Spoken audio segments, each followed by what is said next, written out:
palavras. Olá, olá, viajantes de todos os mundos. Tudo bom? Disseram que eu não vinha, mas eu cheguei batida. Lembra que eu falei que eu ia mudar de canal? Eu pensei seriamente, no final do ano eu falei sim, uma das minhas resoluções, né? Eu tô rindo porque quando a gente fala de resolução para 2020, só rindo mesmo, né? A gente não esperava esse ano. E aí eu pensei, não, eu vou fazer um outro canal, que aí vai ficar só essa parte de livro, de revista, de história, de quadrinho, de seriado. Não. Eis que eu não consegui fazer nem pro meu canal normal de magia todos os vídeos que eu queria. Imagina se eu ia conseguir fazer, alimentar 2 canais. Então acabou que eu desisti e o Vivendo e Escrevendo volta aqui pro meu canal da Eri. Então esse aqui continua sendo único. Esquece aquele outro lá vai ficar lá parado como ele sempre ficou. E a gente continua aqui falando todas as histórias, todas as ideias. Então o Vivendo e Escrevendo continua com a mesma proposta, só que agora um tanto quanto expandida. A partir de agora eu vou expandir também para falar sobre histórias, roteiros, não só livros, mas também séries, filmes, peças de teatro, música, tudo que tiver a ver com uma boa história, tá bom? E hoje a gente vai falar sobre um livro que eu acabei de ler. E eu vou falar um pouco a história de como esse livro chegou na minha mão. Eu não tenho a menor ideia de como esse livro chegou na minha mão. O que eu sei é que eu estava aqui, ainda estou no meu processo de desapegamento de livro, que eu não consigo, é uma coisa que eu sou muito apegada, de começar a ver os livros que eu preciso doar, que eu preciso botar para andar. E são livros que eu, obviamente, já li e alguns eu não li. Porque por algum motivo não me atraíram, não deu tempo, e aí eu pensei, esse livro tá aqui até hoje, eu não li até hoje, vou acabar não lendo mais. E deixei pra lá. Um desses livros, botei pra separar, né, separei lá bonitinho, só que, dado o meu apego, eu não consigo dar o livro sem antes dar uma lida, nem que seja uma leitura dinâmica. Eu preciso ler, gente. E aí eu achei esse livro e falei, não, esse livro deve ser terrível. Eu vou dar esse livro, eu vou mostrar pra vocês a capa.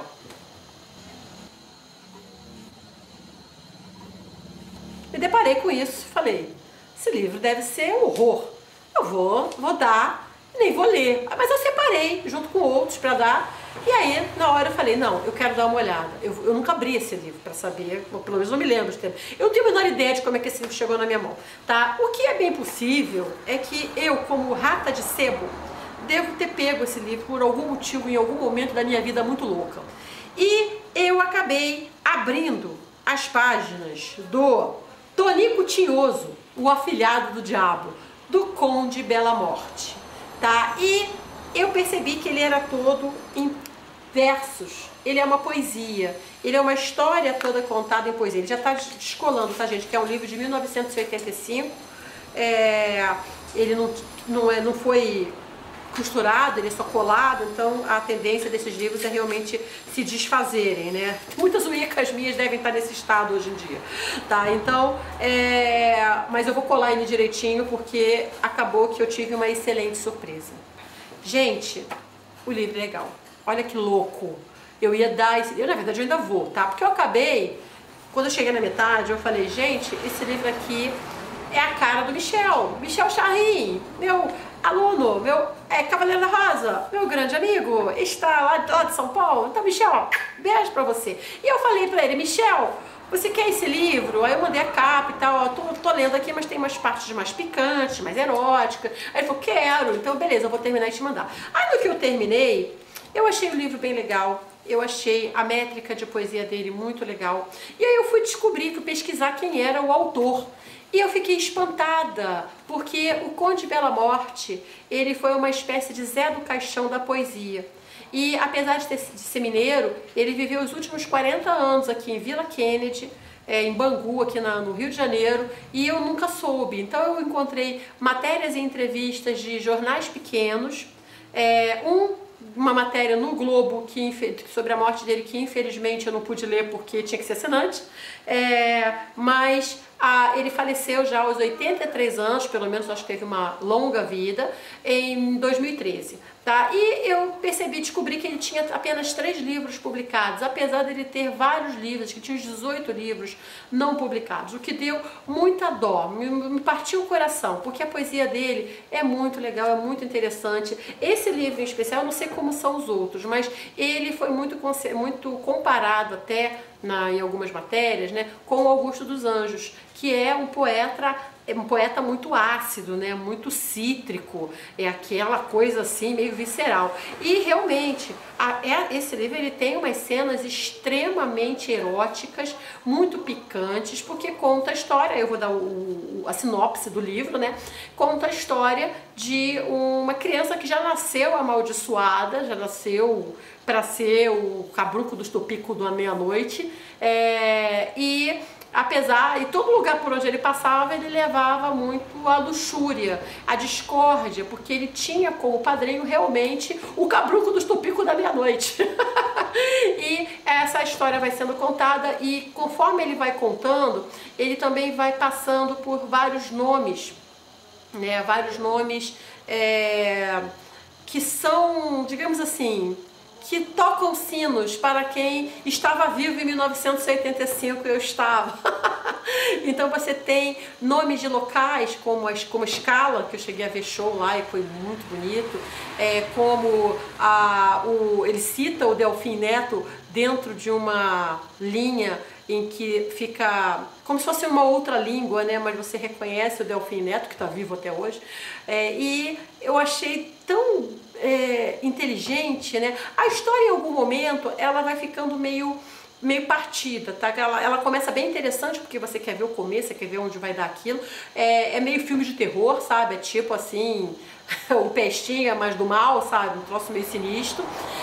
E quando vai chegando mais pro meio, do meio pro final, aí já vai entrando numa parte meio que vai se perdendo um pouco, né? Eu esperava, digamos assim, eu esperava mais, talvez uns contrapontos na história. Ele não tem, por exemplo, um vilão. Bem ou mal ele está contando a história do vilão, né? Porque o Tinoco, o Tonico, o Tioco não vale nada. Então, mas ele não tem uma contraparte. Não tem assim, ele encontra pessoas, ele encontra uma pessoa, eu acho só, que rivaliza com ele em algum momento, né? E fora isso, ele acaba não tendo muito o que fazer, além de aprontar todas por aí, né? E mesmo assim, ele tem um final. Mesmo assim, você consegue fechar, né, o final, e é tudo muito alegórico, é tudo muito Divina Comédia, assim, né? Tudo muito para você imaginar como é que seria o inferno, como é que seria essa pessoa, né? E aí, falando um pouquinho do Conde de Bela Morte, ele andava de capa, ele tinha um cavanhaque, e este livro, que foi o terceiro dele, ele fez o lançamento desse livro no cemitério de noite e deu autógrafos dentro de um caixão. Gente, como é que eu perdi isso? Mas eu acho que isso foi em Minas, eu acho que isso não foi mais no Rio.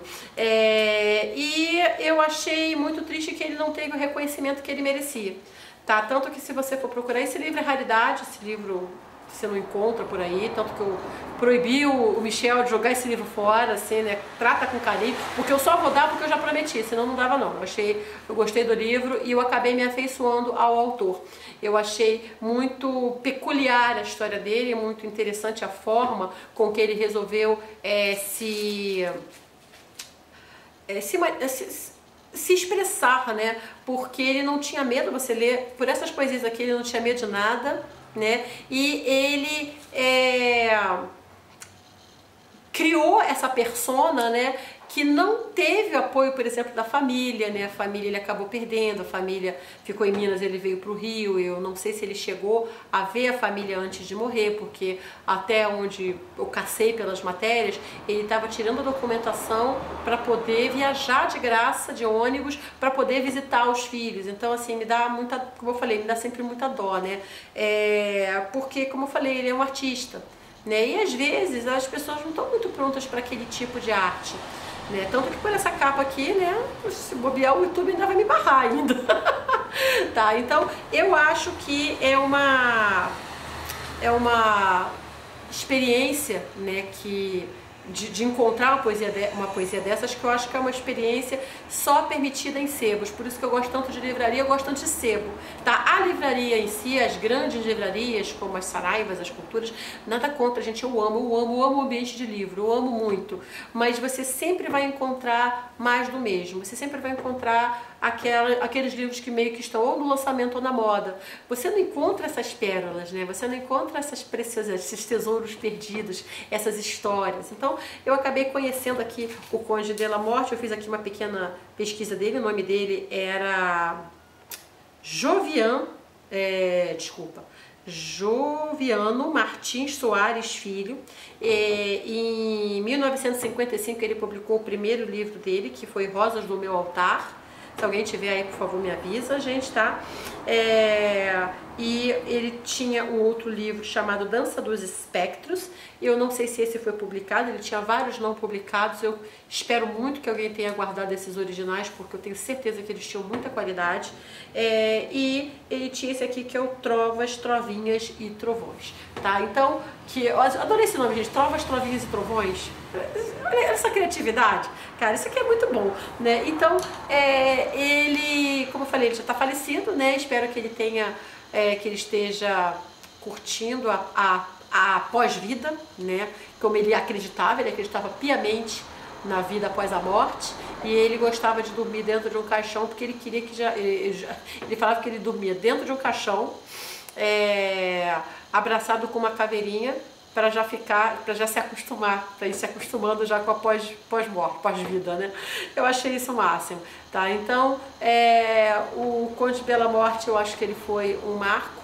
Vou colocar aí, o Renato vai colocar na edição algumas fotos dele. E eu vou ler, vou terminar aqui esse Vivendo e Escrevendo, lendo um pouquinho da obra dele aqui, para você ter uma noção da qualidade da poesia dele. Tonico tinhoso, galante, formoso, trajava com graça, bonito falava, mas onde pisava surgia desgraça. Calúnias tecia, casais separava, comia e bebia, porém não pagava. Tonico era fogo, contente vivia no atroz desafogo, de noite e de dia. Ganhava no jogo que muito entendia, no qual trapaceava com grande maestria. Onde ele morava, ninguém o sabia. Se drogas tomava, nos outros batia. Pancadas levava, porém não sentia. Ao diabo exaltava, com tal simpatia, que até se afirmava que ao cão pertencia. Essa é a súmula, né? É como ele apresenta, né, o personagem dele, mas depois ele faz realmente em trovas, né? São várias trovinhas, e vai contando a história desde o nascimento do Tonico, né? E até as aventuras que ele vive, levando a desgraça onde for, tá? Eu acabei não encontrando aqui a parte que ele falava sobre vários locais do Rio que eram... Eu achei bem interessante, achei interessante eu lembrar disso, claro, né? Mas ele fala de vários locais do Rio que eram famosos na época, né? Então acaba sendo uma coisa muito pontual desse livro, mas enfim, é um livro legal, tá? Eu achei bem interessante, tá? E deixo para você aqui a dica de Tonico Tinhoso, o Afilhado do Diabo, ou pelo menos para você dar um Google no Conde de la Morte, que foi um nome que poderia ter sido bem mais aproveitado aqui no nosso Brasil, né? Se a gente não... Talvez ele tivesse tido mais chance, né? Porque bem ou mal, eu já li coisas inferiores que tiveram mais chance. Tá bom? Então é isso. Nosso Vivendo e Escrevendo voltou. Logo, logo eu volto, não só com livros, mas como eu falei, com tudo que tiver a ver com histórias, inspiração, palavras e loucuras. Beijo!